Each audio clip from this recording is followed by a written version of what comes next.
بسم اللہ الرحمن الرحیم۔ سید النساء حضرت فاطمہ الزہرا رضی اللہ عنہا کی ولادت نبی صلی اللہ علیہ وآلہ وسلم سے تقریباً 5 سال قبل 20 جمادی الثانی کو مکہ مکرمہ میں ہوئی۔ اس وقت حضور صلی اللہ علیہ وآلہ وسلم کی عمر مبارک 35 سال تھی اور یہ وہ وقت تھا جب خانہ کعبہ کی تعمیر ہو رہی تھی اور ہجر اسود کا معاملہ پیش آ گیا۔ نبی کریم صلی اللہ علیہ وآلہ وسلم نے اس معاملے کو اپنی کمال ذہانت، بصیرت اور حکمت عملی سے حل فرمایا کہ جنگ کا خطرہ ٹل گیا اور آپ رضی اللہ عنہا کی ولادت کے مبارک موقع پر قریش بہت بڑی لڑائی سے بچ گئے۔ شہزادی کونین حضرت فاطمہ الزہرا رضی اللہ عنہا کی آمد جہالت اور فردوس روایات کی تاریخی کو تنویر سے بدل دیا۔ آپ رضی اللہ عنہا کا اسم گرامی فاطمہ ہے۔ فاطمہ کا مطلب ہے جہنم سے بچانے والی۔ سیدہ حضرت فاطمہ رضی اللہ عنہا کے بہت سے القابات ہیں۔ تمام القابات کسی نہ کسی واقعے سے جڑے ہوئے ہیں اور ان کا مطلب بھی بہت شاندار ہے۔ آپ رضی اللہ عنہا کے القابات سے سب سے زیادہ مشہور معروف یہ ہے: زہرا، جنت کی کلی، سید النساء، سارے جہانوں عورتوں کی سردار، جنت کی عورتوں کی سردار، سید النساء پر لاکھوں سلام، جن کی طہارت و پاکیزگی کو اللہ پاک نے بیان فرمایا ہے۔ ان کی عظمت اور رفاقت اور توصیف کو الفاظ کا جامع پہنانا بہت مشکل ہے۔ حضرت فاطمہ رضی اللہ عنہا سب سے چھوٹی صاحبزادی ہونے کے بعد بچپن ہی سے اپنے والد جناب رسول صلی اللہ علیہ وآلہ وسلم اور والدہ ماجدہ حضرت خدیجہ الکبریٰ رضی اللہ عنہا کی لاڈلی تھیں۔ حضور صلی اللہ علیہ وآلہ وسلم نے جب اعلان نبوت کیا تو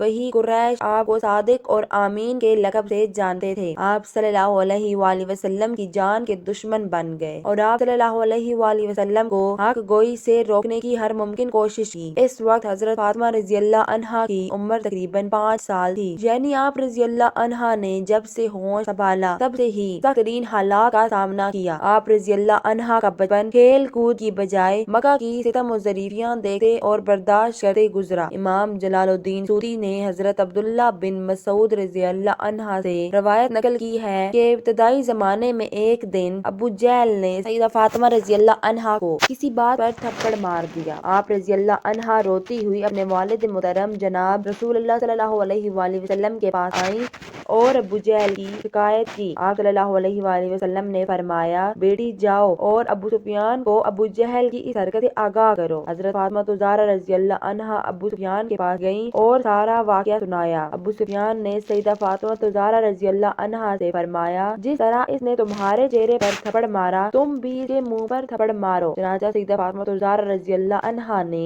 ابو جہل کے منہ پر تھپڑ مارا اور پھر گھر آ کر یہ بات حضور صلی اللہ علیہ وآلہ وسلم کو بتائی۔ آپ صلی اللہ علیہ وآلہ وسلم نے دعا فرمائی، الہی ابو سفیان کے اس سلوک کو نہ بھولنا۔ اس دعا کا یہی نتیجہ تھا کہ ابو سفیان رضی اللہ عنہا فتح مکہ کے موقع پر مشرف با اسلام ہوئے۔ حضرت فاطمہ رضی اللہ عنہا بچپن سے ہی نہایت ذہین، فطین اور تنہائی پسند طبیعت کی مالک تھیں۔ وقتاً فوقتاً نبی صلی اللہ علیہ وآلہ وسلم اور حضرت خدیجہ الکبریٰ رضی اللہ عنہا سے ایسے سوالات پوچھتی جن سے آپ رضی اللہ عنہا کی ذہانت اور اللہ کی طرف رغبت کا اظہار ہوتا تھا۔ ایک روز سیدہ فاطمہ الزہرا رضی اللہ عنہا نے بڑی معصومیت سے اپنی والدہ حضرت خدیجہ الکبریٰ رضی اللہ عنہا سے سوال کیا کہ ہم جس خدا کی عبادت کرتے ہیں کیا اسے دیکھ بھی سکتے ہیں؟ یعنی اپنے رب کی معرفت کی جستجو بچپن ہی سے آپ رضی اللہ عنہا کی رگوں میں رچی بسی تھی۔ نبی صلی اللہ علیہ وآلہ وسلم اللہ کی محبوب ترین ہستی ہیں، جبکہ نبی صلی اللہ علیہ وآلہ وسلم کی محبوب ترین ہستی حضرت فاطمہ رضی اللہ عنہا ہیں۔ رسول صلی اللہ علیہ وآلہ وسلم نے خوشنودی، رضا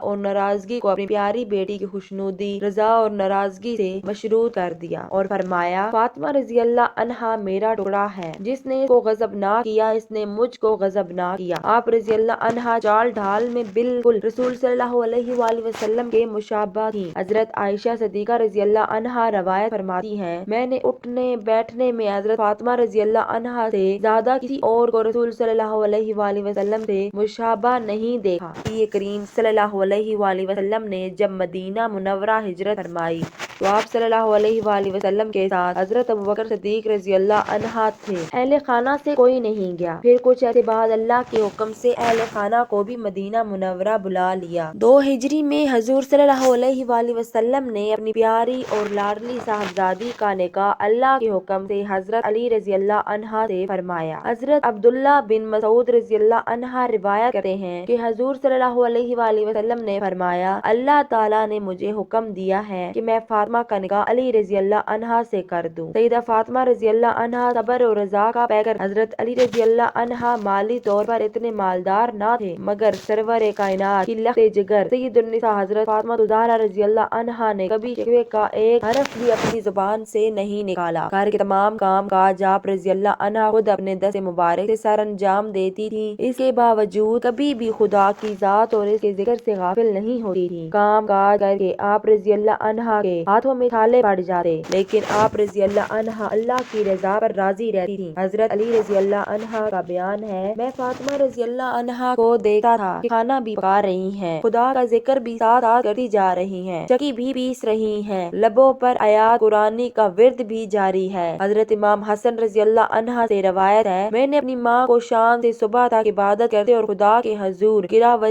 وزری کرتے دیکھا، لیکن انہوں نے اپنی دعاؤں میں اپنے لیے کبھی کوئی درخواست نہ کی۔ انہوں نے صبر و رضا کی تربیت گاہ میں پرورش پائی اور جب وہ چکی چلا رہی ہوتی تو ان کے لبوں پر قرآن کی آیات ہوتی۔ ام المومنین حضرت سلمہ رضی اللہ عنہا فرماتی ہیں کہ رسول خدا صلی اللہ علیہ وآلہ وسلم نے میرے گھر میں حضرت فاطمہ الزہرا رضی اللہ عنہا، حضرت حسن و حسین رضی اللہ عنہا اور حضرت علی رضی اللہ عنہا کو بلایا اور سب کو کملی میں لے کر خدا تعالیٰ کے حضور میں دعا فرمائی، یا اللہ یہ میرے اہل بیت ہیں، تو ان سے ہر آلودگی کو دور کر کے خوب پاکیزگی فرما دے۔ حضور صلی اللہ علیہ وآلہ وسلم کو حضرت فاطمہ رضی اللہ عنہا سے اس قدر پیار اور محبت تھا کہ جب آپ صلی اللہ علیہ وآلہ وسلم سفر پر تشریف لے جاتے سب سے آخر میں آپ رضی اللہ عنہا سے ملاقات فرماتے اور جب سفر سے واپس تشریف لاتے تو سب سے پہلے آپ رضی اللہ عنہا سے ملاقات فرماتے۔